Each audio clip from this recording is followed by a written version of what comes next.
What happens when the biggest dinosaur in the jungle falls in love with the tiniest creatures in the ocean? One dinosaur is about to break all the prehistoric rules in the most heartwarming way imaginable. This is the story that's been buried for millions of years until now. Duncan and the Shark Pup Squad. A Prehistoric Tale of Unlikely Friendship, Chapter 1. The Ocean's Secret Admirer. In the wild, roaring prehistoric world where massive creatures thundered through steaming jungles, there lived a dinosaur who was different. While other young dinosaurs practiced their ferocious roars and played Chase the Stegosaurus, Duncan preferred the quiet cliff overlooking the endless blue ocean. Duncan was a brachiosaurus.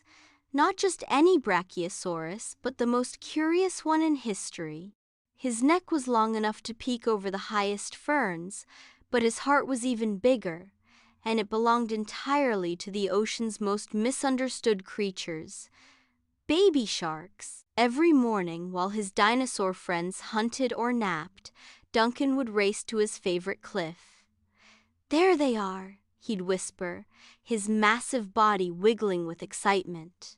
A shiver of baby sharks would dance in the waves below, tiny, silvery, and absolutely perfect in every way. He loved how they swam in perfect harmony, how they curiously nibbled at seaweed, and their adorable little fins that poked above the water. He tried to compliment them, but his giant, "Hello, little swimmers," always scared them away. The other dinosaurs didn't understand. "Duncan, you're 50 feet tall. You should be terrifying the landscape, not admiring fish," they'd roar with laughter. But Duncan didn't care. He knew in his big dinosaur heart that these tiny sharks were special. He just needed to find a way to show them he was friendly. Chapter 2. The Storm That Changed Everything. One afternoon, the sky turned angry and gray. A massive prehistoric storm began to rage. The wind howled, the waves grew into mountains of water, and the ocean became a swirling, dangerous place. Duncan watched in horror from his cliff as the baby sharks struggled against the furious currents. They were being pulled in every direction, their tiny bodies no match for the storm's power. When the storm finally passed, Duncan scanned the ocean anxiously.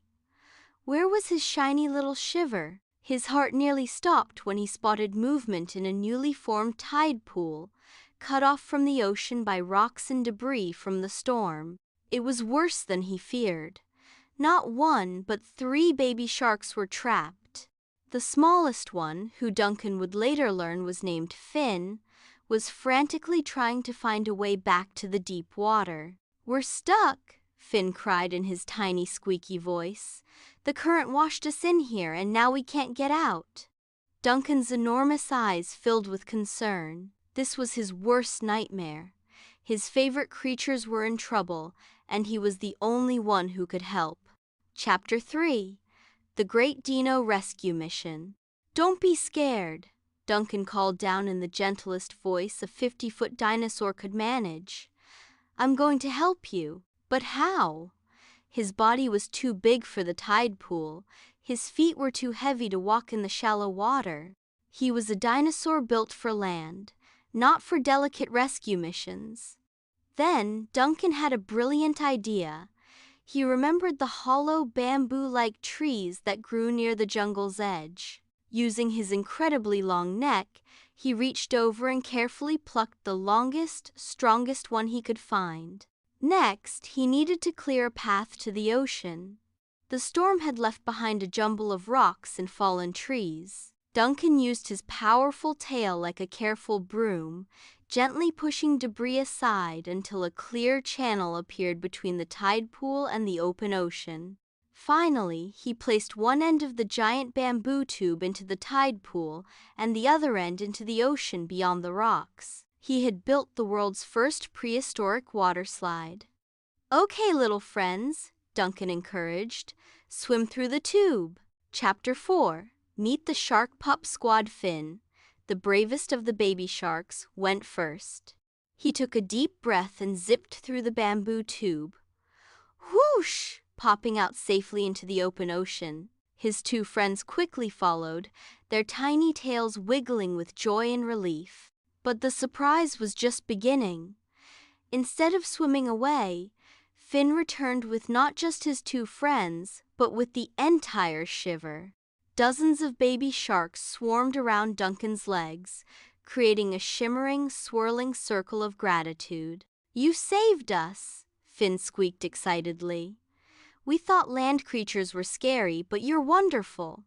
The sharks introduced themselves properly. There was Bubbles, who loved blowing tiny air rings, Ziggy, who swam in the craziest patterns, and Echo, who could mimic any ocean sound. Together, they were the Shark Pup Squad, and they officially declared Duncan their honorary giant land shark.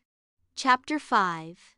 The Festival of Land and Sea. Word of Duncan's heroic rescue spread quickly through both the jungle and the ocean. The other dinosaurs, who had once laughed at Duncan's unusual interest, now watched in amazement as he played with his tiny aquatic friends. Duncan had the best idea yet. Why not introduce everyone?